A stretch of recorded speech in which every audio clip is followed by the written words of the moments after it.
Hi, everybody. My name is Lisa Strykowski. Thank you so much to IFFGD for allowing me to share my IBS-D patient story with everyone today. So I started off fairly uneventful, other than infant reflux. My poor parents who had a newborn that would projectile vomit. That was my biggest problem as a child in regards to gastrointestinal distress. I outgrew it and had a fantastic childhood and teenagehood, doing all sorts of cool things. I had no limits. I could travel. I could do everything that I loved, had no problems. That all changed around 1999. I started to experience stomach problems. I had a lot of loose stools, stomach aches, cramping, bloating, urgency, tiredness, migraines. My gut would flare up a few times a week, mostly in the mornings. My 15-minute commute to work would include 1 to 2 bathroom stops along the way. So I learned to travel with my little bag, as you can see in the picture, that had all sorts of supplies in it, including medication, extra toilet paper, extra ointment. Let's just say it would just get a little awkward at security checkpoints at some places. So that went on for a few years, and around 22, I finally mentioned my frequent stomach aches to my primary care provider. I was told that I probably just had IBS and that I probably just had nerves that went to my gut. Over-the-counter anti-diarrheal medication was fine as needed for my symptoms. I had blood work done. I tested negative for celiac. At the time, this was only offered as a blood test. And I started taking over-the-counter anti-diarrheal medications as directed. And I also got a prescription for zolmitriptan because I was also experiencing migraines with my stomach ache. So I was taking 4 to 6 milligrams of loperamide daily after a while. And around 27 years old, so 8 years after my symptoms started, I reached out to my primary care again because the amount of medication seemed excessive to manage these symptoms. So again, I tested negative for celiac. I was finally referred to a gastroenterologist, had a colonoscopy, and was told again that it was quote unquote just IBS. Around the age of 30, so that was around the year 2010, my gastrointestinal disorder kind of leapt up, got a little more intense. Around the age of 30, I had my gallbladder removed, and I had a gallstone the size of a golf ball that was found 5 years prior when I was pregnant during a routine ultrasound.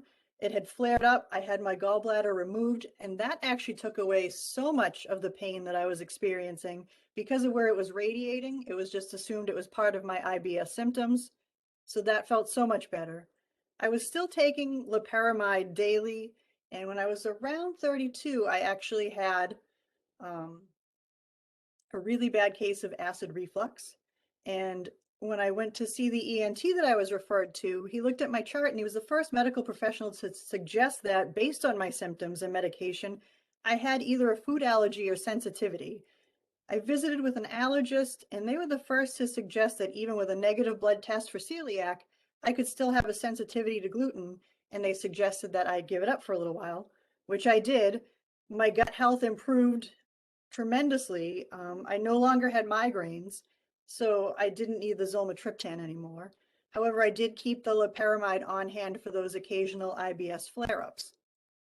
Around the age of 36, I started to develop an intolerance to the loperamide, severe stomach cramping and constipation after taking even a small dose of the medication. So I tried to take it as little as possible, but I was either at one end of the spectrum or the other. I was either having an IBS-D flare-up or I was having severe constipation.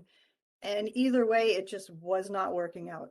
So I tried to keep taking the smallest dose possible, but eventually I had to stop taking the loperamide. So by this time, my IBS-D had flared up with the worst symptoms I've ever experienced. It lasted for about 3 months. So 2 months into that, I was just kind of waiting to see if it would get better. I would, because it had never lasted that long before. I would go to the bathroom before I left for work, race to work with my 15-minute commute, and I'd be hitting the bathroom again really quick. I had to plan my entire day around a bathroom. So again, after 2 months, it just kept going. It wouldn't let up. So I reached out again to my primary care, and I was told not to take loperamide anyway, because I needed to let whatever needed to come out, come out. Uh, a new medication was available for IBS-D, but I couldn't take it because I no longer had a gallbladder, and I would risk the chance of getting pancreatitis. So I was referred to the gastroenterologist that I saw originally for my colonoscopy 10 years, almost 10 years prior.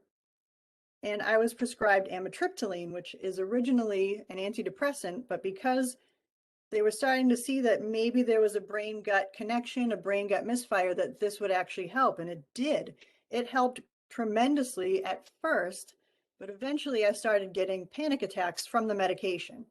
And I kind of figured, is medication no longer an option for me? Even though I hadn't tried many, I didn't know if I wanted to try more. So I weaned myself off of the medication and started looking for a new approach on my own. As you can see, a little bit of humor here. I would always go prepared everywhere I went, and I had a lot of time to think.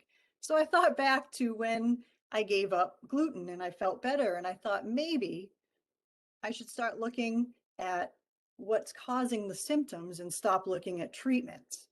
And so I thought back again and I thought, well, no one had suggested nutrition other than gluten for me. So I thought, well, let's try looking at nutrition again. So I went online, searched around, and I found the FODMAP diet. As a disclaimer, if you have access to a nutritionist, I highly recommend doing this with somebody as support, someone who can guide you through this process. I did this on my own.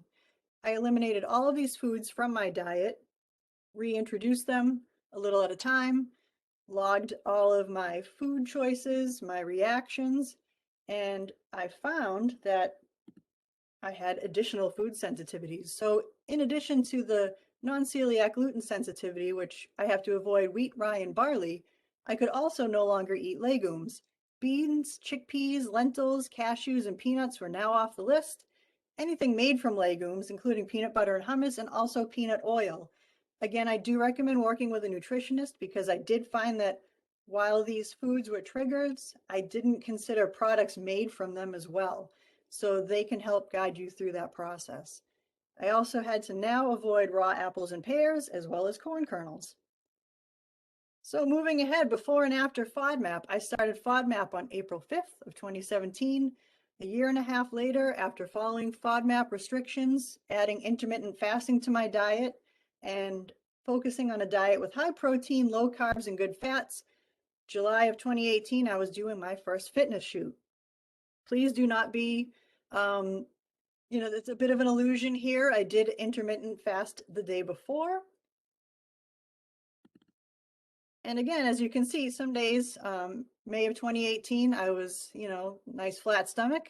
June of 2018, I had my food baby. So even now today, even though my symptoms have improved, they are not cured. Some days I am Lisa on the left, some days I am Lisa on the right. My flare-ups are less frequent, they're shorter in duration, but I'm still managing with only nutrition after 5 years of this journey. I'm still avoiding those trigger foods. I do try them periodically. They do still bother me. I still experience occasional and mild flare-ups, gas, bloating, and urgency. And again, it's been fairly consistent for the last 5 years with only nutrition. So that's my story. Thanks again so much for IFFGD for having me today.